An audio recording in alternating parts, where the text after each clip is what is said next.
Bapak, Ibu, dan saudara sekalian yang dikasihi oleh Tuhan, bertemu kembali dengan saya, Pendeta Tanto Kristiono dari GKJ Margoyudan, Surakarta, dalam program Resapi atau Renungan Sapaan Iman.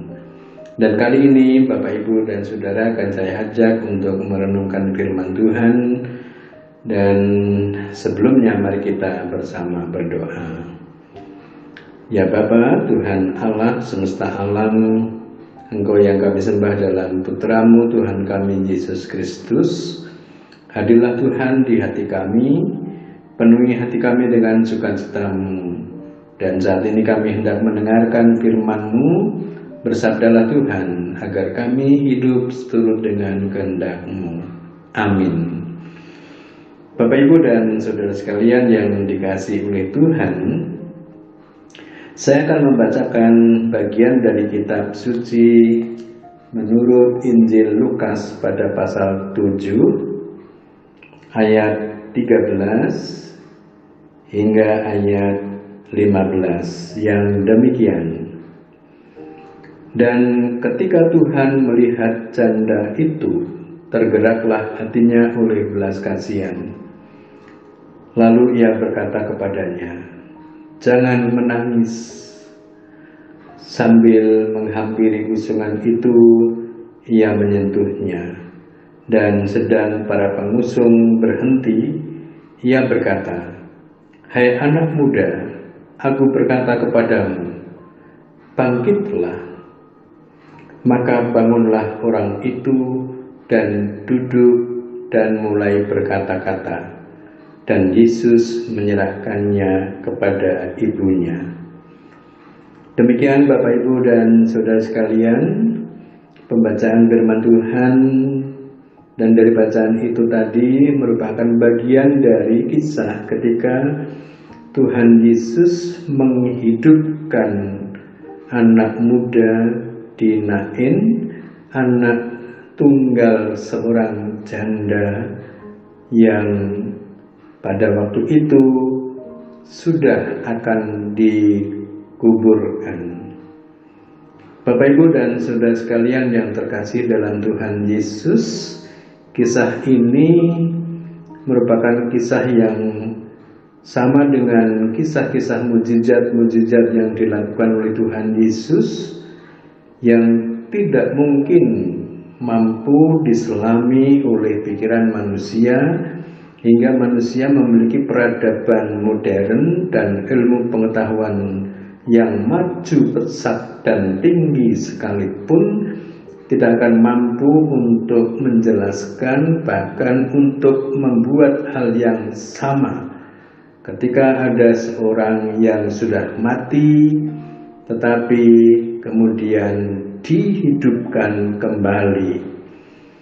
Bahasa pada Alkitab yaitu membangkitkan dari memang posisi orang yang meninggal itu tidur, kemudian bisa tegak berdiri, maka itu memang bangkit kembali. Artinya bahwa apa yang terjadi pada anak muda di Nain itu, dia hidup dan bangkit melanjutkan hidupnya.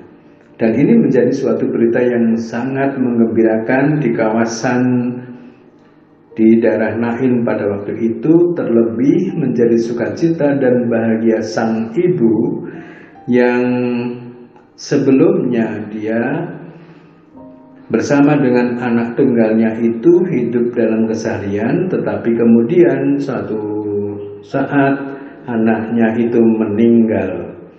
Dan Tuhan memperkenankan janda di Nain itu dan beserta rombongan yang berangkat untuk memakamkan anak muda yang sudah meninggal itu bertemu dengan Tuhan Yesus dan para murid.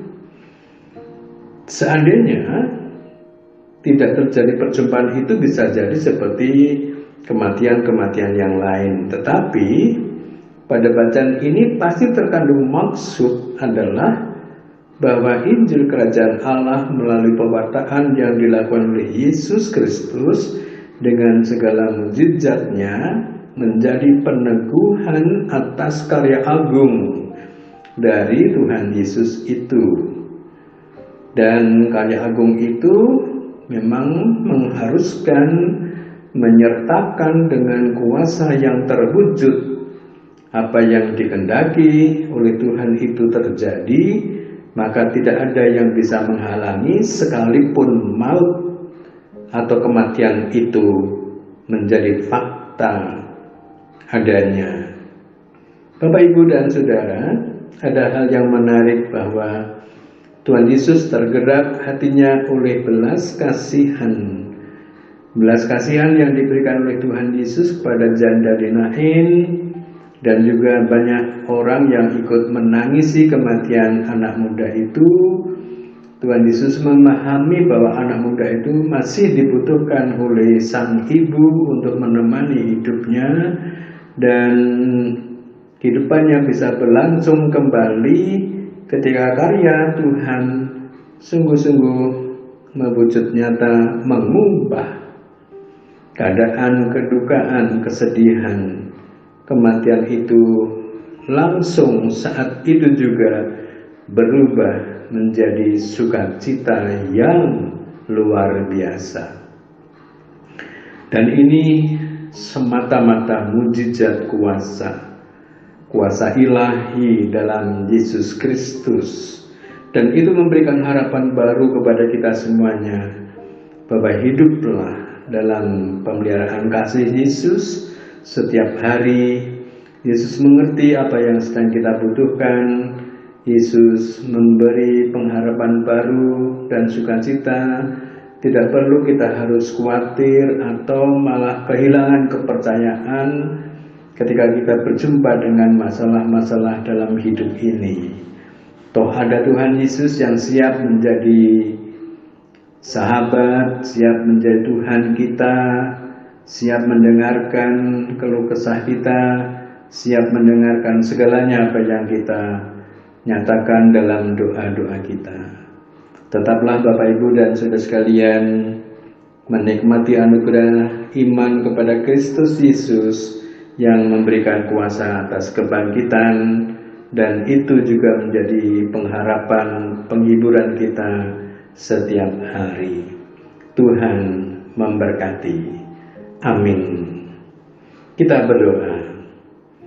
Tuhan, hati kami penuh dengan sukacita karena apa yang telah Tuhan lakukan ketika bersama dengan para murid menyatakan segala kuasa-Mu, dan kini pun kami yakin bahwa kuasa Tuhan tetap terjadi sekarang ini dan selamanya, menjadi harapan bagi kami semuanya untuk tetap hidup dan berpasrah diri kepada-Mu, Sang Penguasa yang menghidupkan kami manusia. Terima kasih Tuhan Yesus atas anugerah dan kasih-Mu. Amin.